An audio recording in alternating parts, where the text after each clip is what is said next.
உங்கள் வீட்டில் இருக்க குட்டீஸ்க்கு ரொம்ப ஹெல்த்தியாகவும் கொடுக்கணும், அதே சமயம் ஈஸியாகவும் செய்கிற மாதிரி ஒரு சூப்பரான ஹெல்த்தியான முருங்கைக்காய் சூப் எப்படி செய்யுது இந்த வீடியோவில் உங்களுக்கு ஷேர் பண்ண போகிறேன். வாங்க வீடியோக்குள்ளே போகலாம். ஃபஸ்ட்டு முருங்கைக்காய் நல்லா வாஷ் பண்ணிக்கோங்க. வாஷ் பண்ணிவிட்டு ஒரு குக்கரில் எடுத்துக்கலாம். நான் 2 முருங்கைக்காய்க்கு 8 பல் பூண்டு ஆட் பண்ணியிருக்கேன். அதில் 2 கிளாஸ் வாட்டர் ஆட் பண்ணிவிட்டு குக்கரை மூடிடுங்க. ஒரு 3 to 4 விசில் வரட்டும், நல்லா பாயில் ஆயிரும். நெக்ஸ்ட்டு மேஷர் வச்சு நல்லா மேஷ் பண்ணிவிட்டு வாட்டர் நல்லா தனியாக ஃபில்டர் பண்ணி எடுத்துக்கலாம். நெக்ஸ்ட் ஒரு பேனில் கொஞ்சமாக பட்டர் ஆட் பண்ணிவிட்டு மெல்ட் ஆனதும் நம்ம ரெடி பண்ணி வச்ச வாட்டர் அதில் ஆட் பண்ணிக்கோங்க. நல்லா கொதி வரட்டும்.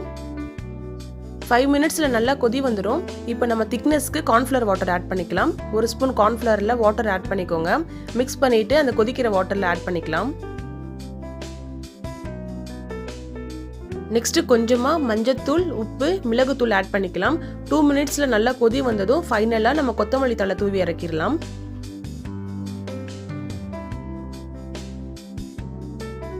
ரொம்ப ஈஸியான மெத்தடில் ஒரு ஹெல்த்தியான முருங்கைக்காய் சூப் ரெடி ஆயிடுச்சு. இது நீங்கள் 1 இயர் பேபிலேருந்து கொடுக்க ஸ்டார்ட் பண்ணலாம். பட் பேபி கொடுக்கும்போது பெப்பர் பவுடர் கொஞ்சம் கம்மியாக ஆட் பண்ணிக்கோங்க.